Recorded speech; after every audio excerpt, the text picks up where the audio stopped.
Good morning प्यारे बच्चों। मैं special teacher Brajesh Kumar, government senior secondary school Ateli, block Ateli, district Mahendragarh. घर से पढ़ो कार्यक्रम के अंतर्गत आज मैं आपके लिए एक वीडियो लेकर आया हूं, जो हमारी जिसका पृथ्वी हमारा आवास पुस्तक का 7वां पार्ट है, भारत हमारा देश भारत। तो आज हम जानेंगे भारत के बारे में। भारत एक बहुत बड़े भौगोलिक विस्तार वाला देश है। उत्तर में इसके हिमालय है जो ऊंचे शिखरों से घिरा है, पश्चिम में अरब सागर, पूर्व में बंगाल की खाड़ी और दक्षिण में हिंद महासागर। ये भारतीय प्रायद्वीपों के तटों पर लहराते हैं। भारत का क्षेत्रफल 32.8 लाख वर्ग किलोमीटर है। उत्तर में कश्मीर से लेकर दक्षिण में कन्याकुमारी तक इसका विस्तार लगभग 3200 किलोमीटर है, तथा पूर्व में अरुणाचल प्रदेश से लेकर पश्चिम में कच्छ यानी गुजरात में जो कच्छ है तक इसका विस्तार लगभग 2900 किलोमीटर तक है। तो ऊंचे ऊंचे पर्वत, भारतीय महामरुस्थल, उत्तरी मैदान, असमान पठारी सतह, तटीय भाग एवं द्वीप समूह स्थल रूपों की विभिन्नता को दर्शाते हैं। यहाँ जलवायु, वनस्पति, वन्य जीवों के साथ साथ भाषा एवं संस्कृति में भी बहुत भिन्नता है। यानी हमारा भारत जो है वो बहुत बड़ा विशाल देश है। यहाँ विभिन्न स्थानों पर विभिन्न प्रकार की संस्कृति है, खान पान अलग है, सारा कुछ, तो वो काफ़ी भिन्नता रखता है। लेकिन ये भिन्नता होते हुए भी हम भारतवासियों में बहुत एकता पाई जाती है, जो हमारी परंपराओं में दिखती है। जैसे कि हम 15 अगस्त को स्वतंत्रता दिवस मनाते हैं, तो पूरे ही देश में बहुत हर्षोल्लास से मनाया जाता है। ऐसे ही हमारा एक राष्ट्रीय पर्व गणतंत्र दिवस भी है, 26 जनवरी को जो हम मनाते हैं, तो वो भी बड़ी ही धूमधाम से पूरे देश में मनाया जाता है। यानी विभिन्नता होते हुए भी हम एकता को प्रदर्शित करते हैं। यही कारण है कि हम एक राष्ट्र में बंधे हैं। वर्ष 2000 से अब तक भारत की आबादी 100 करोड़ से अधिक हो चुकी है। यानी यह चीन के बाद विश्व का दूसरा सबसे बड़ी जनसंख्या वाला देश है। भारत की जनसंख्या बहुत ज़्यादा है। अब इसकी स्थिति को जानते हैं। भारत उत्तरी गोलार्ध में स्थित है। कर्क रेखा देश के लगभग मध्य भाग से होकर गुजरती है। दक्षिण से उत्तर की ओर भारत की मुख्य भूमि का विस्तार 8 डिग्री 4 मिनट उत्तर तथा 37 डिग्री 6 मिनट उत्तरी अक्षांशों के बीच है। ठीक है। अगर विश्व को पूर्वी एवं पश्चिमी गोलार्ध में बांटते हैं तो भारत की स्थिति किस गोलार्ध में होगी?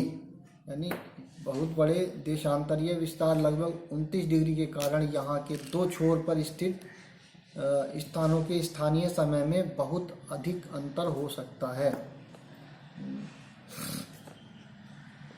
इस तरह की दूरी पर स्थित दो स्थानों के बीच समय का अंतर लगभग 2 घंटे का होगा। जैसा कि आपने पहले पढ़ा है, पहले मैंने वीडियो में बताया था कि प्रत्येक 1 डिग्री देशांतर के लिए स्थानीय समय में कितना 4 मिनट का अंतर होता है। पश्चिम में गुजरात की अपेक्षा पूर्व के अरुणाचल प्रदेश में सूर्योदय 2 घंटे पहले होता है। ठीक है, आप पहले भी पढ़ चुके हैं। 82 डिग्री 30 मिनट पूर्वी देशांतर के स्थानीय समय को भारत का मानक समय माना गया है। इस याम्योत्तर को भारत का मानक याम्योत्तर भी कहा जाता है। भारत में हमने एक ही जगह मतलब इसको मानक समय एक ही माना गया है, जबकि जो बड़े देश होते हैं वहाँ मानक समय कई होते हैं। जैसे जिन देशों का विस्तार पूर्व से पश्चिम की ओर बहुत अधिक होता है वहाँ पूरे देश का मानक समय एक नहीं होता है। संयुक्त राज्य अमेरिका में 7 एवं कनाडा में 6 मानक समय हैं। ठीक है। भारत एवं उसके पड़ोसी देश, भारत के पड़ोसी देश कौन कौन से हैं जिनकी सीमाएं भारत से लगती हैं? पाकिस्तान, अफगानिस्तान, तिब्बत, नेपाल, चीन और बांग्लादेश। तो ये इन देशों की जो सीमाएं हैं ये भारत से लगती हैं। तो अब मैं आपको भारत का राजनीतिक मानचित्र दिखाता हूँ बच्चों, तो आप ये देखेंगे ये इसमें जो मैंने अभी आपको बताया था भारत के पड़ोसी देश। तो ये हमारी भारत की सीमा है। ठीक है। तो ये इधर पाकिस्तान है, ये चीन हो गया, ये हमारा नेपाल हो गया। ठीक है। नेपाल उत्तराखंड, उत्तर प्रदेश, बिहार इनकी सीमाओं से मिलता है। ठीक है। इसके अलावा इधर ये अफगानिस्तान भी यहाँ पर है, अभी मैंने बताया था कहाँ है ना। तो ये हमारे देश की जो सीमाएं हैं वो इन दूसरे देशों से मिलती हैं। इधर ये बंगाल की खाड़ी भी है। ठीक है। इधर ये हिंद महासागर है ना, ये इधर अंडमान निकोबार द्वीप समूह है। ठीक है। इधर अरब सागर है। तो ये भारत की हमारी सीमा है। और इसके जो राज्य हैं उनकी सीमाएं ये इस प्रकार हैं। दक्षिण में जो हमारे राज्य हैं वो तमिलनाडु और केरल है। फिर ये हमारा कर्नाटक है, ये आंध्र प्रदेश है, आंध्र प्रदेश की राजधानी हैदराबाद। ठीक है। ये इधर महाराष्ट्र है, ये मध्य प्रदेश मध्य प्रदेश की राजधानी भोपाल है। गुजरात है, गुजरात की राजधानी गांधीनगर। और इधर छत्तीसगढ़ है, छत्तीसगढ़ की राजधानी रायपुर है। उड़ीसा की राजधानी ये भुवनेश्वर। यहाँ पर झारखंड है, झारखंड की राजधानी रांची। और ये बिहार है, बिहार की राजधानी पटना। और इधर पश्चिम में पश्चिम बंगाल है, इसकी राजधानी कोलकाता है। और ये यहाँ राजस्थान, इसकी राजधानी जयपुर। फिर पंजाब और यहाँ हरियाणा, इन दोनों की राजधानी चंडीगढ़। चंडीगढ़ खुद में केंद्र शासित प्रदेश भी है। फिर ये हमारा दिल्ली है। और उत्तर प्रदेश जिसकी राजधानी लखनऊ है। ये उत्तराखंड है, उत्तराखंड की राजधानी देहरादून। ऐसे हिमाचल प्रदेश, इसकी राजधानी शिमला। ये जम्मू और कश्मीर जिसकी राजधानी श्रीनगर। तो ये हमारे कुछ राज्य थे भारत के जो मैंने आपको बताया। और भी राज्य हैं, इधर अरुणाचल प्रदेश है जिसकी राजधानी ईटानगर है। ठीक है। तो ये हम इस प्रकार मानचित्र थोड़ा सा हमने जाना कि हमारे पड़ोसी देश कौन कौन से हैं और हमारे जो राज्य हैं वो कौन कौन से हैं, उनकी राजधानी कौन कौन सी है। ठीक है। इसके अलावा जो 7 देशों की जो स्थलीय सीमाएं हैं वो उनकी सीमाओं से जुड़ी हैं। दक्षिण में समुद्र में स्थित 2 द्वीप श्रीलंका और मालदीव ये हमारे पड़ोसी हैं। पाक जल संधि भारत की श्रीलंका से अलग करती है। अब हम बात करते हैं राजनीतिक एवं प्रशासनिक विभाजन। भारत एक विशाल देश है। प्रशासनिक क्रियाकलापों के लिए देश को 29 राज्यों एवं 7 केंद्र शासित प्रदेशों में बांटा गया है। दिल्ली भारत की राजधानी है। राज्यों का निर्माण भारत भाषाओं के आधार पर हुआ है। मुख्यतः जो हमने राज्यों का बंटवारा किया है वो भाषा के आधार पर किया है। जैसे हमारा पंजाब और हरियाणा पहले एक ही राज्य होता था, लेकिन भाषा के आधार पर, और तो ये इसका बंटवारा हरियाणा और पंजाब के रूप में हो गया। ऐसी और भी कई ऐसे क्षेत्र हैं जो भाषा और वहाँ का जो रहन सहन है वो सारा कुछ भिन्न होने के कारण उनका बंटवारा हुआ है। ठीक है, कुछ भौगोलिक स्थिति के कारण भी बंटवारे होते हैं। जैसे उत्तर प्रदेश और उत्तराखंड का बंटवारा भी भौगोलिक स्थिति के कारण हुआ है। जो पहाड़ी क्षेत्र है वो उत्तराखंड हो गया, जो मैदानी भाग है वो उत्तर प्रदेश रह गया। क्षेत्रफल की दृष्टि से भारत का सबसे बड़ा राज्य कौन सा है? राजस्थान। राजस्थान क्षेत्रफल की दृष्टि से सबसे बड़ा राज्य है। और सबसे छोटा राज्य गोवा है। राज्यों को जिलों में बांटा जाता है। हर राज्य में अपने अपने अलग जिले होते हैं। जिलों की संख्या के हिसाब से भारत का सबसे जो ज़्यादा जिले हैं वो उत्तर प्रदेश में है, 75 जिले। अब बात करते हैं हम भौतिक विभाजन की। तो भारत में पाई जाने वाली भौतिक आकृतियाँ विभिन्न प्रकार की हैं, जैसे पर्वत, पठार, मैदान, तट तथा द्वीप समूह। ठीक है, उत्तर में जो बर्फ है वो इससे, उत्तर में जो हिमालय है वो बर्फ से ढका है। हिम प्लस आलय का मतलब होता है बर्फ का घर। जो हमारा हिमालय पर्वत है, हिमालय पर्वत को 3 प्रमुख समानांतर श्रृंखलाओं में बांटा जाता है। सबसे उत्तर में स्थित श्रृंखला को वृहद हिमालय या हिमाद्री कहते हैं। इसी श्रृंखला में विश्व की सबसे ऊंची शिखर है मध्य हिमालय या हिमाचल, हिमाद्री के दक्षिण में स्थित है। बहुत से लोकप्रिय पहाड़ी स्थान यहाँ स्थित हैं। ठीक है, 5 पहाड़ी स्थानों के नाम का पता लगाएं। शिवालिक सबसे दक्षिण में स्थित श्रृंखला है।